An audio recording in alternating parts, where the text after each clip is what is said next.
తెలంగాణలో కారు పార్టీకి కాలిచ్చి కాంగ్రెస్ల కాలు పెట్టిన కొందరు ఎమ్మెల్యేల చూసి మంత్రివర్గ విస్తరణ కోసమే పార్టీ ఫిరాయింపులు జరుగుతున్నాయి అట్లనే అవుతున్నదని అనుకున్నారు కానీ ఇప్పట్లో మంత్రివర్గ విస్తరణ జరిగేటట్టు లేదట.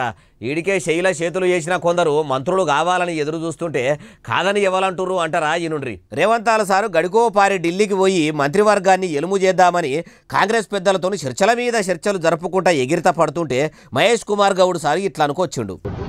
క్యాబినెట్ అనేది ముఖ్యమంత్రి గారు ఏఎస్సీ పెద్దలు అందరూ కలిసి మాట్లాడుకున్న అంశం. అది ఎప్పుడు ఉంటుందని మనం చెప్పడానికి లేదు. ఏఐసిసి పెద్దలు ఎప్పుడు పిలిస్తే అప్పుడు చర్చలు ఉంటాయి. ఇన్నరా తెలంగాణ కాంగ్రెస్ పేపర్ ఏమంటున్నాడో అగో సీఎం సార్ అనుకుంటే మంత్రులను ఎవరినన్నా పెట్టుకోవచ్చు అంటే మలి సర్కారు పనితనం అంతా ఢిల్లీలో కాంగ్రెస్ పెద్దలు ఎట్లా చెప్తే అట్లా ఇనుడు ఉంటది. పేరుకే రేవంత్ సార్ సీఎం గాని పెత్తనం అంతా ఢిల్లీలో ఉన్న కాంగ్రెస్ అధిష్టానమే నడిపిస్తుంది. ఇప్పుడు రేవంత్ సార్ గురించి ఉన్నట్టు చెప్పుకోవాలంటే అత్త మీద కోడలు లెక్క అన్నట్టు. కొందరు కోడళ్ళు అత్తల మీద కోపంతో ఏరుబడి పోతారు గాని రేవంత్ గారికి మాత్రం ఏరు ముచ్చట్నే ఉండదు.